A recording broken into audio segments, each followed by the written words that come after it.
የተወደዳችሁ እንዴት ናችሁ? ይህ አርስ ስፔሻል ነው። ዋና ጉዳዮች ዘሪቱ ከበደ ከሰሞኑ አነጋጋሪ በነበረው አዲሱ መጽሐፏ ላይ ማብራሪያ ልትሰጥ ነው። የሁለገቡ አርቲስት ጌትነት እንየው 68ኛ ዓመት ልደቱንና 43ኛ ዓመት የጥበብ አገልግሎቱን ምክንያት በማድረግ ልዩ የምስጋና መርሃ ግብር ተዘጋጀለት። የመምህርና ሀያሲ ቴዎድሮስ ገብሬ በየነ ዲሲፕሊናዊ የሥነ ጽሑፍ ንባብ መጽሐፍ በድጋሚ ታትሞ ለንባብ በቃ። እነዚህንና ሌሎችንም የአርስ ስፔሻል የኪነትና ኩነት መረጃዎች እናቀርብላችኋለን። አብራችሁን ሆኖ ሁለገቡ የጥበብ ሰው ጌትነት እንየው 68ኛ ዓመት ልደቱንና 43ኛ ዓመት የጥበብ አገልግሎቱን ምክንያት በማድረግ ልዩ የምስጋና መርሃ ግብር ተዘጋጅቶለታል። የምስጋና ዝግጅቱ በመጪው ሰኞ ህዳር 1 ቀን 2018 ዓ.ም ከቀኑ 11 ሰዓት ጀምሮ በኢትዮጵያ ብሔራዊ ቲያትር ቤት አዳራሽ ይካሄዳል። አርቲስት ጌትነት እንየው በኪነ ጥበቡ ላሳለፋቸው 43 ዓመታትና ለ68ኛ ዓመት የልደት በዓሉ ዕውቅና ለመስጠት በተዘጋጀው በዚህ መርሃ ግብር ላይ በርካታ የጥበብ ሰዎችና አድናቂዎቹ ይታደማሉ ተብሎ ይጠበቃል። ዝግጅቱ በተስፋ የኪነ ጥበብ ኢንተርፕራይዝ እንዲሁም በአርቲስቱ የቅርብ ቤተሰቦችና ወዳጆች በጋራ የተዘጋጀ መሆኑን አዘጋጆቹ አስታውቀዋል። ይድረስ ለኛ ለኔናንተ ዘመን በትውልድ ክር ባንድ ስቦል አቋጠረን የዚህ ሰፈር ኤሊቶች እየተባባልን በህዝብ ስም እየማልን በወገን ስም እየማልን ሀገር አቃጥለን ለምንሞቅ በእናቶች ሐዘን ሰቆቃ በአባቶች እንባ ለምንስቅ ይድረስ ለኛ ለኔናንተ ለበቃ ነው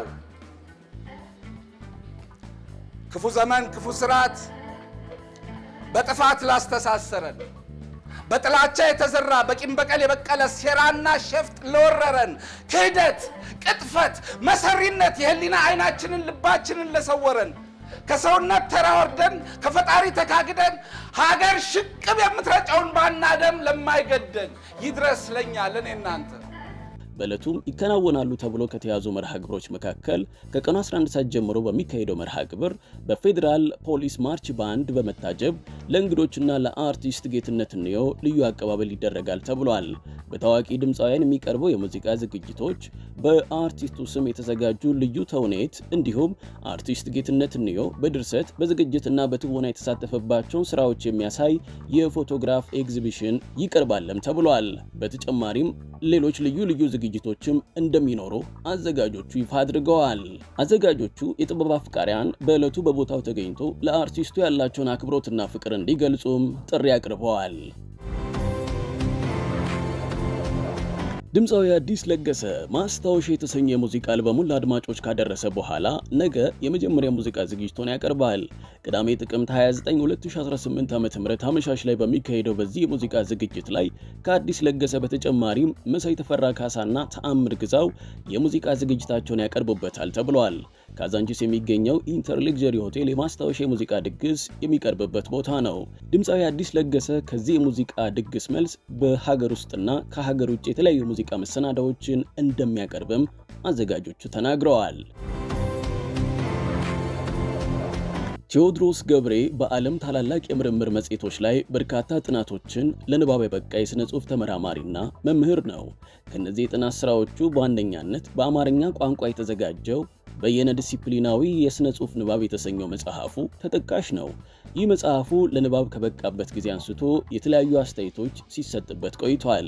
ከነዚህ አስተያየቶች መካከል ሰዓሊና መምህሩ አገኘው አዳነ መጽሐፉ ሚቶሎጂ፣ ፍልስፍናና ፍካሬ ልቦና ከሥነ ጽሑፍ ጋር ባላቸው መስተጋብር የወል ተጋቦትና ግላዊ ወሰን በጥልቀት ተመርምረዋል። በምርምሩም የሥነ ጽሑፍ ፈርጀ ብዙ መልክ በሚገባ ተገልጧል። ወደፊትም ከተለያዩ ዲሲፕሊኖች ወደ ሥነ ጽሑፍ ጥናት ትኩረት ሊያደርጉ የሚችሉ ሙያተኞችን የሚማርክ ክንደ ብርቱ መጽሐፍ እንደሆነ መሰክራለሁ። በእኔ ልምድ በየነ ዲሲፕሊናዊ የሥነ ጽሑፍ ንባብ በሀገራችን የሥነ ጽሑፍ ታሪክ በአይነቱ ልዩ ለዘርፉ አዲስ የምርምር አንጻር ያስተዋወቀ ጥብቅና ጥልቅ ሥራ ነው ሲል የሰጠው አስተያየት ይገኝበታል። በርካታ የሥነ ጽሑፍ ባለሙያዎችና የሥነ ጽሑፍ ቤተሰቦች ግለሰቦች በተለያየ አውድ ሐሳብ ሲያንሸራሽሩበትም ቆይቷል። በ2001 ዓ.ም ለመጀመሪያ ጊዜ የታተመው ይህ መጽሐፍ ከመጽሐፍ መሸጫ መደብሮች ጠፍቶም ሰንብቷል።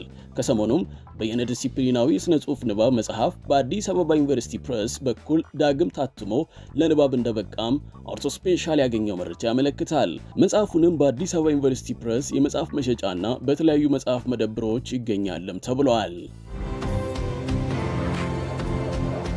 በቃ ፍቅር የተሰኘ ፊልም ለእይታ ሊበቃ ነው። ይቅርታ አይምሲ የዋጎንሽ ጧት ትወጣለህ ማታ አምሽተህ ትገባለህ። አዎ የበቃ ፍቅር ፊልም ድርሰትና ዝግጅቱ የመዝሙር ዳዊት ነው። ፊልሙ የሮማንስ ኮሜዲ ዘውግ እንዳለውም አዘጋጆቹ ተናግረዋል። ፊልሙ የፊታችን ሰኞ ህዳር 1 2018 ዓ.ም በህፃናትና ወጣቶች ቲያትር ዘመናዊ አዳራሽ በቀይ ምንጣፍ ስነ ስርዓት ይመረቃል። 50 ሚሊዮን ቴዲ ሎተሪ ደረሰው። መሲ ለቃቀኝ ህዳር 5፣ 6 እና 7 በሁሉም ሲኒማ ቤቶች ለእይታ ይበቃልም ተብሏል። ከራሴ በላይ ነው። ለማን አንቺ ከኔ ውጪ ሌላ ማንን ታምኛለሽ? በኢትዮጵያ ዘመናዊ ሙዚቃ ውስጥ በድምጻዊነቷ እንዲሁም በግጥምና ዜማ ድርሰት ስራዋ በትወና ችሎታዋ ከፍተኛ ስምን ያተረፈችውና በኋላ ሙሉ ጊዜዋን ለመንፈሳዊ አገልግሎት በመስጠት ወደ ዝማሬ ዓለም የገባችው አርቲስት ዘሪቱ ከበደ ከልጅነት እስከ ልጁነት የተሰኘ ርዕስ የተሰጠው መጽሐፍ ጽፋ በቅርቡ ለንባብ ማብቃቷ ይታወሳል። በግለ ታሪኳ ላይ የሚያጠነጥነው ይህ መጽሐፏ በርካታ አነጋጋሪ ጉዳዮችን ይዟል። ከሰሞኑም ይህ መጽሐፏ በሁለት ጎራ ከፍሎ ሲያወያይ ሲያከራክርም ተመልክተናል። አርቲስት ዘሪቱ ከበደ በዚህ መጽሐፏ ዙሪያ የተብራራ ሐሳብ ለመስጠትም ቀጠሮ ይዛለች። ይህ ቀጠሮዋ በነገረ መጽሐፍት አዘጋጆች በኩል የተሰናዳ ሲሆን ቅዳሜ ጥቅምት 29 ቀን 2018 ዓ.ም ከቀኑ 8 ሰዓት ጀምሮ ቀበና በሚገኘው ኤፍኤስኤስ አዳራሽም ይከናወናል ተብሏል። የዝግጅቱ አቅራቢና አወያይ ደራሲ እንዳለጌታ ከበደ ነው። በዋሊያ መጽሐፍት አዘጋጅነት በየእውቀት ዘርፉ መጽሐፍት እንዴት ይነበባሉ በሚል ርዕስ የተዘጋጀው ክፍል 2 ልዩ የፓናል ውይይት ቅዳሜ ጥቅምት 29 ቀን 2018 ዓ.ም ከቀኑ 8 ሰዓት ጀምሮ 4 ኪሎ በሚገኘው ኢክላስ ህንፃ ዋሊያ መጽሐፍት አዳራሽ ውስጥ ይካሄዳል ተብሏል።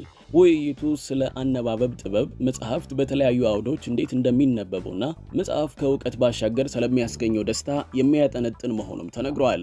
በዚህ ክፍል 2 የመጽሐፍት ውይይት መርሃ ግብር ላይ ይኩኖ አምላክ መስገቡ ስለ ስነ ግጥም አነባበብና ዶክተር ጸደይ ወንድሙ ስነ ጽሑፍን ስለማንበብ መነሻ ሐሳብ እንደሚያቀርቡም ተገልጿል። አወያዩ ደግሞ ሀያሲ ቴዎድሮስ አጥላው ነው። በሌላ በኩል 72ኛው ዙር የአውደፋጎስ የውይይት መድረክ የተረክ ኃይል በሚል ርዕስ የፊታችን እሁድ ጥቅምት 30 2018 ዓ.ም ከቀኑ 8 ሰዓት ጀምሮ በኢትዮጵያ ብሔራዊ ቤተ መዛግብትና ቤተ መጻሕፍት አገልግሎት ወመዘክር አዳራሽ ውስጥ ይካሄዳል። የውይይቱ መነሻ ሐሳብ አቅራቢ ደግሞ ጸጋው ማሞ ነው። ክቡራትና ክቡራን ተመልካቾቻችን በዚህ ሳምንት ያዘጋጀንላችሁ የአርት ስፔሻል የኪነትና ኩነት መረጃዎች ይህንን ይመስሉ ነበር። ስለተከታተላችሁን እናመሰግናለን።